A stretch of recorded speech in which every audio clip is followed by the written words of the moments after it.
I feel it. Snap 2. Our leader has arrived. Attention turned to an open yellow door linking the theater to the adjacent attached building in which the Ford's Theater Society offices were housed.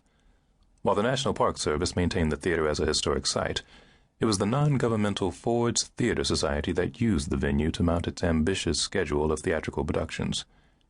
Heading that society, and coming through the door, was the theater's producing director Clarice Emerson, a former Hollywood TV producer who'd been recruited 3 years earlier to replace the departing Frankie Hewitt. Hewitt had been brought in almost 35 years before by then Secretary of the Interior, Stuart Udall, to help develop a plan for the theater following its most recent renovations, and to choreograph fundraising efforts. Hewitt was a tough act to follow.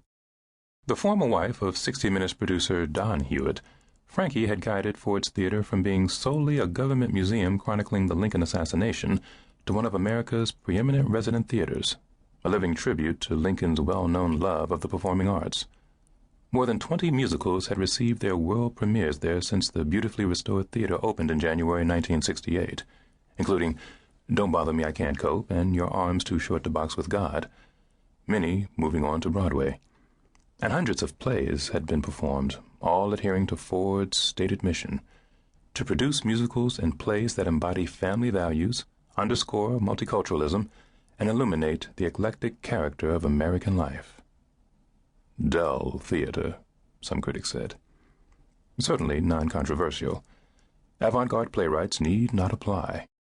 Nothing to ruffle the feathers of members of Congress who decided how much to include for the theater in the yearly congressional budget, particularly 86-year-old Alabama Senator Topper Sybers, chairman of the Senate Committee on Labor and Human Resources. Unlike some reviewers who never saw a play or painting or book they didn't like, Sybers had never seen a play or piece of art that wasn't lubricious. But Clarice had more than financial reasons these days for not wanting to provoke the elderly, feisty senator from Alabama. The president, Lewis Nash, Clarice's lifelong friend, had recently nominated her to chair the National Endowment for the Arts, NEA. Sybers' Labor and Human Resources Committee would conduct her confirmation hearing. Clarice's appearance that morning was surprising to the assembled. She seldom set foot inside the theater, delegating virtually every creative aspect to others. Her time was better spent, she often said, squeezing money out of wealthy patrons, individuals, and corporations alike.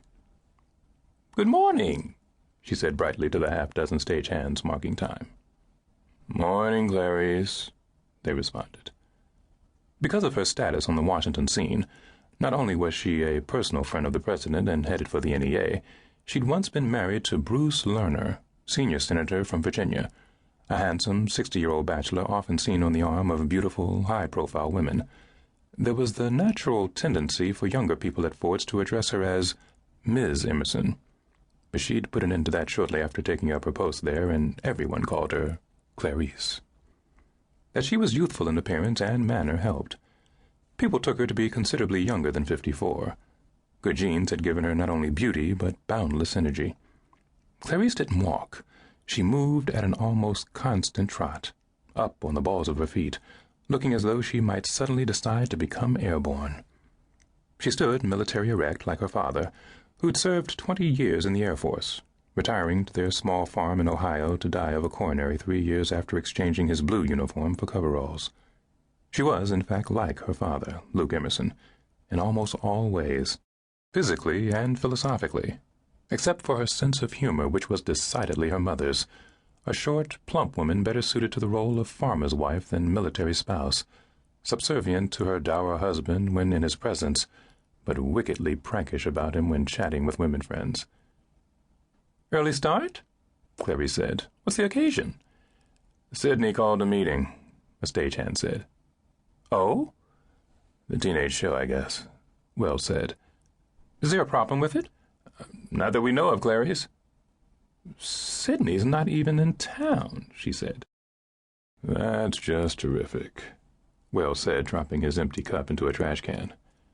"Anybody got an aspirin?" "Do you know why Sydney called a tech meeting?"